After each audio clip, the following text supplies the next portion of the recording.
I tell you what, I've been wanting to see Munich again because I only saw it that one time at the theater when it first opened 10 years ago. So I finally found a copy of it and watched it again, and I was just stunned by it. I think it's a great movie on a couple of levels. First of all, stylistically, it's hard to imagine that Spielberg can't do anything, because he's made a Costa Gavras 70s thriller. I mean, and stylistically, it fits like a glove in that fashion. And secondly, I think it's the least Spielbergian Spielberg movie. Right. Yeah. Yeah, even more so. There's nothing happy about that movie.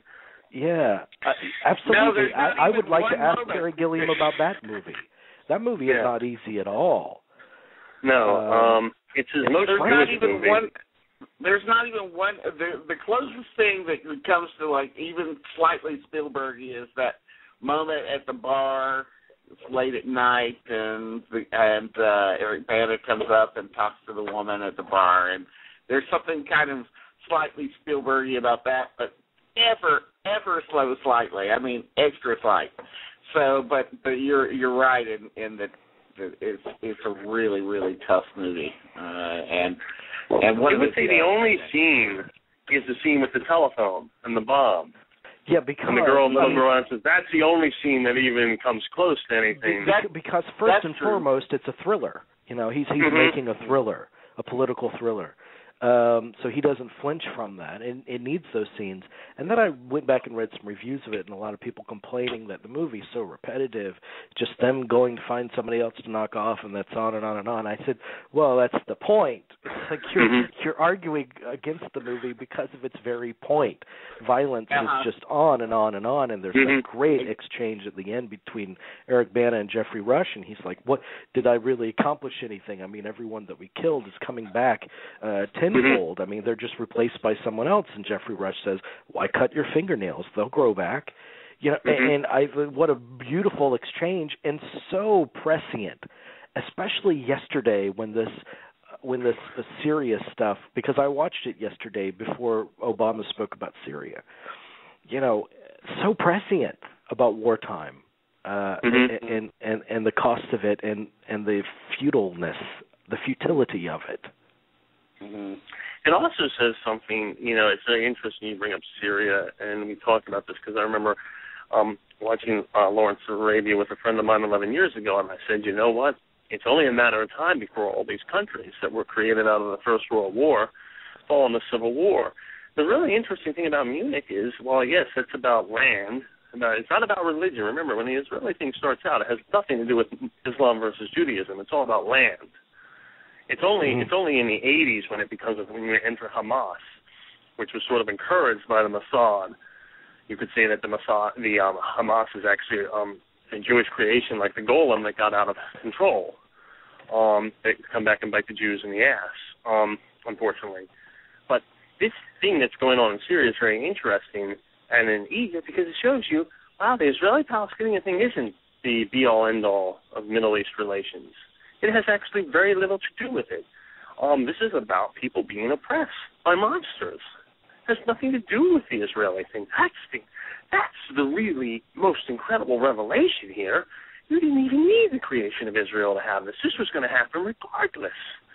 That's what makes it so amazing to watch all of this unfold.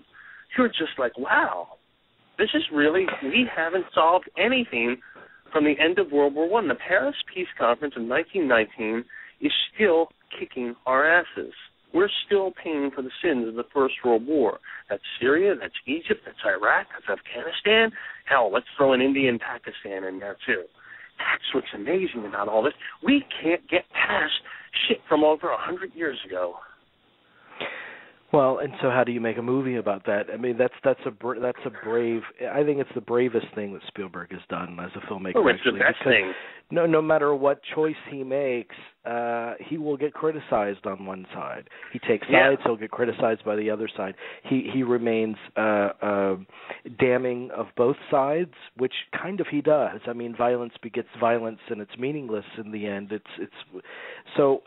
Which is, I think, part of his argument in Munich.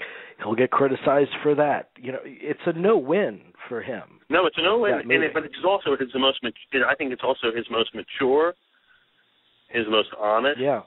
I think it's the best thing that he's done in a very, very long time. And then again, I do think it contains his probably the most ill-advised scene of his career, and it's talked about a lot.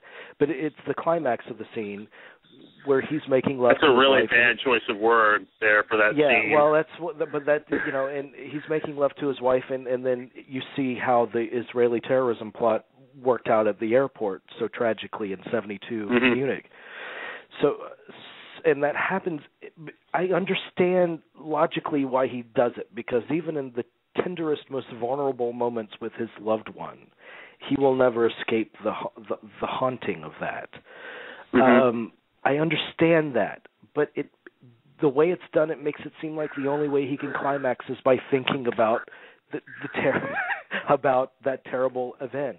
I agree. I mean, it's always that is the one thing that does stick out. I think in all the even people who like the film, that is the unifying thing. That sequence.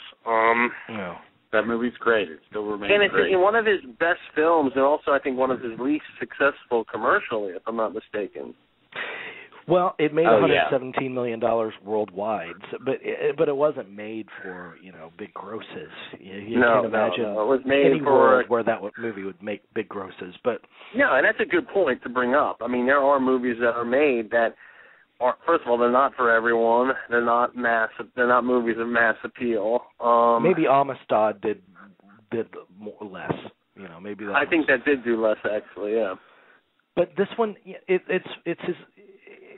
Amistad was just kind of dead to me, and I think that Spielberg realizes that he didn't do that as well as he should have. I've heard him do interviews where he said that, but this one is kind of it's very frustrating. It doesn't have the Spielberg payoff that you expect from his movies, so and it shouldn't. So there's something maddening and frustrating about the movie on a dramatic level. Because it is so unresolved, which is as it should be.